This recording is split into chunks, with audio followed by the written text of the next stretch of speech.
তোমরা যারা ক্লাস 5-এ পড়ছো, জহর নবোদয় বিদ্যালয়ের প্রবেশিকা পরীক্ষা দেবে, তাদের জন্য ভগ্নাংশ থেকে একটা গুরুত্বপূর্ণ প্রশ্ন নেওয়া হয়েছে। বলা হয়েছে এই ভগ্নাংশগুলোর মধ্যে কোনটি সবচেয়ে বড়, which is the greatest fraction. তোমরা বিভিন্ন ভাবে করতে পারো। এখন আমরা যেটা করব সবচেয়ে সহজ এবং দ্রুত। তোমরা কি করবে, ভগ্নাংশগুলো প্রথমে লব এবং হরের ডিফারেন্স বের করবে। দেখো, প্রথম ভগ্নাংশ লব এবং হরের ডিফারেন্স হচ্ছে 3, পরের ভগ্নাংশ লব এবং হরের ডিফারেন্স হচ্ছে কত, 6, এই পরের ভগ্নাংশ লব এবং হরের ডিফারেন্স হচ্ছে 9। এবার তোমরা দেখবে যে ডিফারেন্স গুলো বেরোলো সেগুলো সমান না অসমান। আমরা দেখতে পাচ্ছি যে ডিফারেন্স গুলো বেরিয়েছে প্রত্যেকটা অসমান।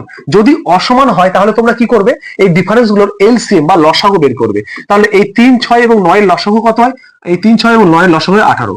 এরপরে কি করবে, যে ডিফারেন্স গুলো হয়েছে সেই ডিফারেন্স গুলোকে আমাকে লসাগু যেটা হয়েছে সেটা তৈরি করতে হবে, মানে 18 বানাতে হবে। তাহলে তোকে এখানে 3 আছে, একে 18 বানাতে গেলে কত দিয়ে গুণ করতে হবে, 3 কে 18 বানাতে গেলে 6 দিয়ে গুণ করতে হবে, মানে 3, 6, 18। তার মানে এখানেও 6 গুণ করবো, এখানেও 6 গুণ করবো, কিন্তু আমার হরের কোনো সম্পর্ক নেই, হর আমার প্রয়োজন নেই, সেই জন্য আমার নিচের গুণটা করবো না, শুধু উপরেরটাই করবো। তাহলে এখানে 6 আছে, 18 বানাতে কত গুণ করতে হবে, 3 গুণ করতে হবে। এখানে 9 আছে, 18 বানাতে কত গুণ করতে হবে, 2 গুণ করতে হবে। এবার গুণফলটা দেখো কত হয়, 6, 18, 78। এই গুণফলটা করা হয় 3, 11, 93।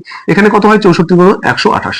তাহলে এবার দেখো এই তিনটার মধ্যে কোনটা সবচেয়ে বড়, আমি দেখতে পাচ্ছি তিনটার মধ্যে সবচেয়ে বড় 128। তাহলে আমার কি হয়ে যাবে, 64/73, এটাই সবচেয়ে বড় ভগ্নাংশ হয়ে যাবে।